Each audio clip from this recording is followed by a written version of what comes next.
FSN Radio. It's all about what's next. Go to financialsurvivalnetwork.com and sign up for your free weekly newsletter. You'll also get 3 free reports. The Financial Survival Network. It's all about what's next. Financial Survival Network is brought to you today by Orin Resources, a junior exploration company with the appetite of a major. It's hot on the trail of the next globally significant discovery, creating enormous potential upside for you, the shareholder. Orin is one of the most aggressive exploration companies pursuing high-grade, scalable gold and copper deposits and has a premier 7-project portfolio, including its 2 flagships, Committee Bay in the Arctic and Sombrero in Peru. Orin's unparalleled technical team and highly experienced management has a history of success in advancing and monetizing exploration assets. No wonder Orin's been called one of the best in the junior exploration sector. Orin trades on the TSX and the NYSE under AUG. To learn more, go to orinresources.com. That's AURYN resources.com. The Financial Survival Network. It's all about what's next. Welcome. You are listening to the Financial Survival Network. I'm Kerry Lutz. It's 4/18/19, whatever that means. Means that we are 2/3 of the way through April. Tax day is behind us. Who knows? Maybe even in a month or 2, you can start working for yourself and not for the government. Isn't that a great thought? Well, speaking of the government, and speaking of the clown show that the election has devolved into, well, first, as always, join the show, be a part of it, email us. Email address is kl@kerrylutz.com. So you probably heard the Mueller report was officially, in its edited version, released today by the Attorney General William Barr. And I love to watch the way he stares down these members of Congress. They'll come on all huffy, and then they'll ask him a question, really not a nice question, challenging, really confrontational question, and he'll pause, and he won't say anything for a good 5 seconds. And then he just looks at them, and then he gives an answer, and they wither away. And talk about a guy who's mastered crowd control. And, I wouldn't want to face him on a battlefield. Nerves of steel, not afraid of anything. Well, hey, the Mueller report, as expected, we're going to talk about that too. First, we've got a fellow recovering attorney coming back on the show, Leland Shultz. You've been a long-time listener of the show. We really appreciate your coming on. First, I don't know, did you watch the Attorney General Barr's press conference with the Mueller report? Well, no, Kerry, I've done my dead level best over the last several years to avoid as much as possible. Good move. The circus that's going on and the hoopla and the rampant paranoia that's going on in Washington. And so maybe I'll absorb some Reader's Digest version. But, good idea. Listen to a couple minutes of it. And look, I totally agree with you. I do not get my news intake from video, from digital. I only do digital. I only read it, because when you are watching images, you are passive, your brain is passively engaged, and they're able to bypass the critical functions of your brain and go right to the emotions, right to the ancient parts of the brain, the hypothalamus, I guess it is, the reptilian part of the brain, and just totally take control of your mind.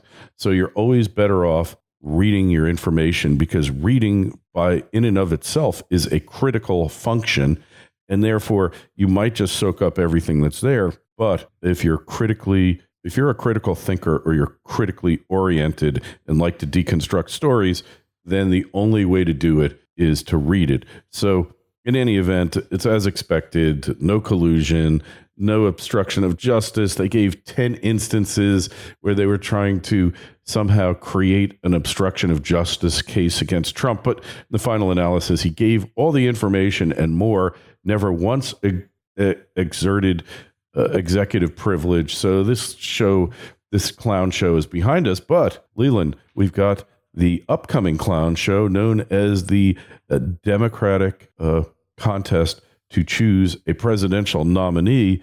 And it's one motley crew, isn't it? Yeah, it reminds me of those clown car acts that it used to be at the circus, where there's a little tiny car in the middle of the ring, and an endless stream of clowns kept emerging. You know, how could they possibly fit them into that little car? And it seems like all these candidates, it's just one clown after another emerging from the car, and you know, only 2 or 3 of them have even a slight realistic chance, and the rest of them are, you know, who knows, attention seekers or trying to sell a book or increase their speaker fees or something. But you know, they have no chance in the election, and why are they even there? Yeah, isn't that a great question? Why are you even there? How did you wind up running for president? I mean, is this just like these people, and they've all are so flawed. Not that Trump is not flawed either. For sure, he's got his flaws, but we know what we have with Trump. These guys, I mean, Pocahontas, Lizzie Warren, a perfect example. We lost another candidate that I was very saddened by, though, Avenante, Thomas Avenante. Oh, yes. Because he just seemed to be borrowing client money, which is, you know, as recovering attorneys, that's a major no-no. Even though you intended to pay it back, you shouldn't be borrowing client money. And he did a whole host of misdeeds, tax fraud. They seized his airplane. I mean, the guy is just no good. So we got Pocahontas, and she's as much of an American Indian or a Native American as you or I, right? Oh, absolutely. That was you know, when you're in a hole, stop digging. I mean, she should have realized a year or two ago that her continually trying to make this claim was not doing her any favors, and finally she did. But I think she's pretty well too late. Dug her own grave. I can't imagine. I can't imagine her recovering in any sensible fashion. Yeah. But hey, you know what? Being a Democrat means never having to say you're sorry, right? Well, you've got all these single issue candidates. I took the trouble of trying to catch up on some of the latest ones. You've got Wayne Messam, who I guess is the mayor of Miramar, Florida, wants to cancel student loan debt. That's his issue. He's actually a decent mayor, have to tell you. All things considered, he's pretty decent for a Florida mayor, because you know what the key is to a decent Florida mayor? He hasn't been indicted yet for taking bribes for zoning projects. And he was a successful businessman. He had a narrative, but look, you know, like, come on already. Who is this guy? Six with strengths, I think. And yeah, but you don't know. I mean, Biden's still waiting in the wings. And I still maintain that Hillary's waiting by the phone somewhere. But like she was for the Benghazi call at 3 a.m, right? She was all prepared for that one, I'll say. Absolutely. Did a great job there. So we got one moron who's worse than the next. This guy, Pete Buttplug, the mayor of Indiana.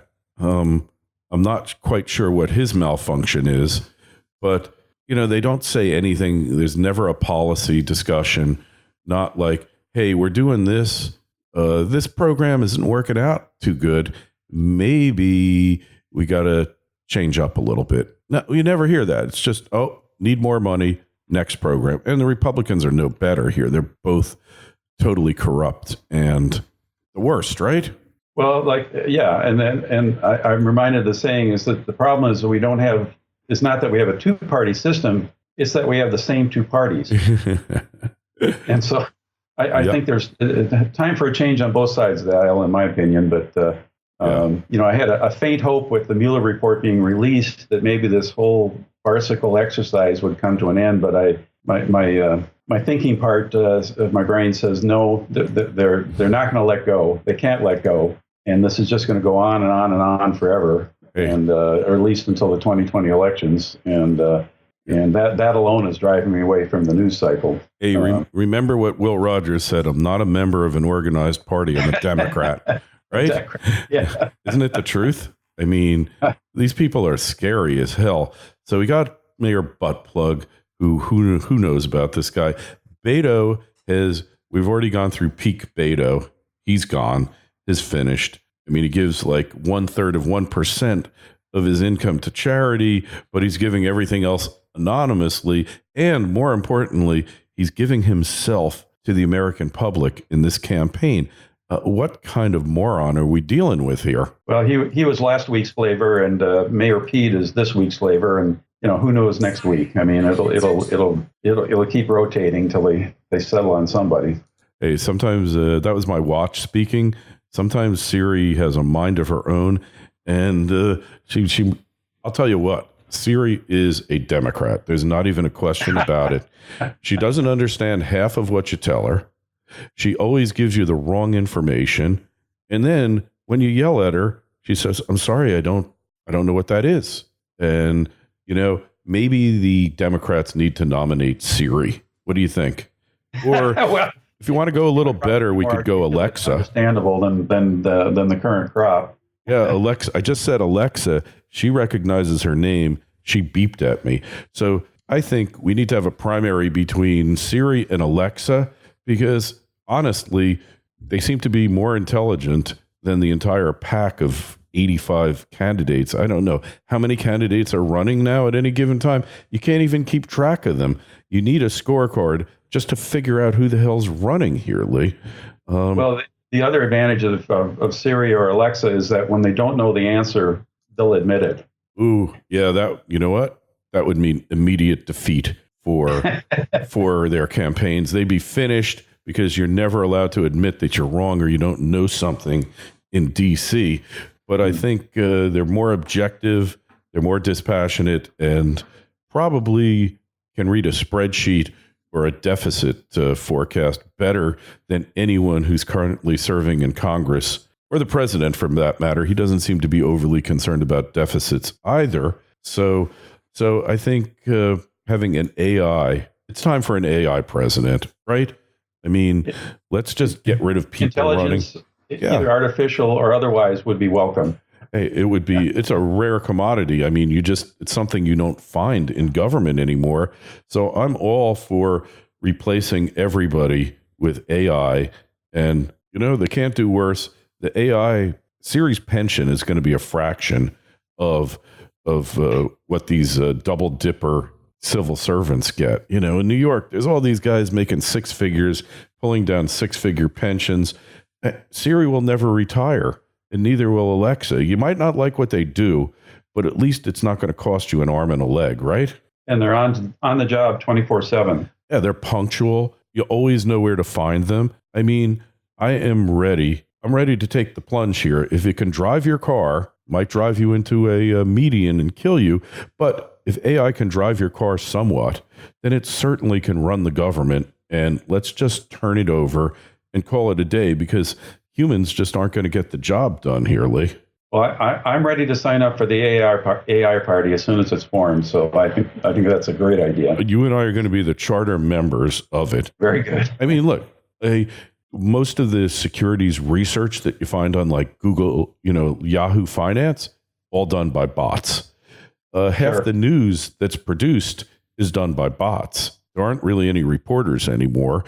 When you go and you apply for a mortgage now, there's a bot figuring out whether they should give it to you or not. And it's much better than the human.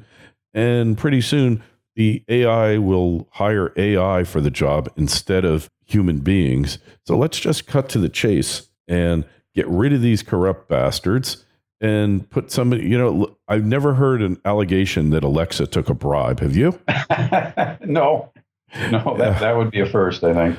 Yeah. And hey, look, when it comes to music, I'll tell you what, Alexa and Siri could just crush the competition. They know every single song that's ever been created. It's just when you get into the nitty gritty stuff, the AI kind of breaks down a little bit, but I'm sure they could fix it. So short of an AI president, what the heck are we going to do? I guess we're going to be stuck with Trump for another 6 years, which is certainly better than the alternative here, Lee.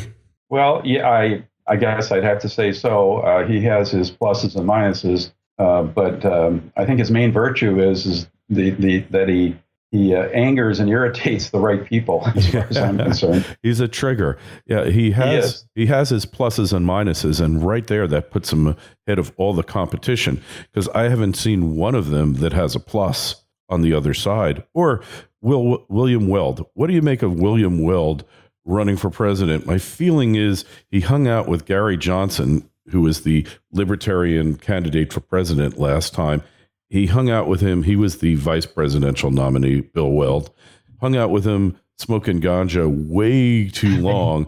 And he seemed to have gotten this delusion that, hey, I could do this. I could win. Or he's just a phony candidate. And maybe, you always need a foil, right? You always need a foil. It makes the campaign much more interesting. Like when Hillary was going against Bernie, we knew that Bernie never had a shot at it, but it made the whole race much more interesting, and she didn't have to answer Trump's allegations and charges and policies because she was busy fighting Bernie, right?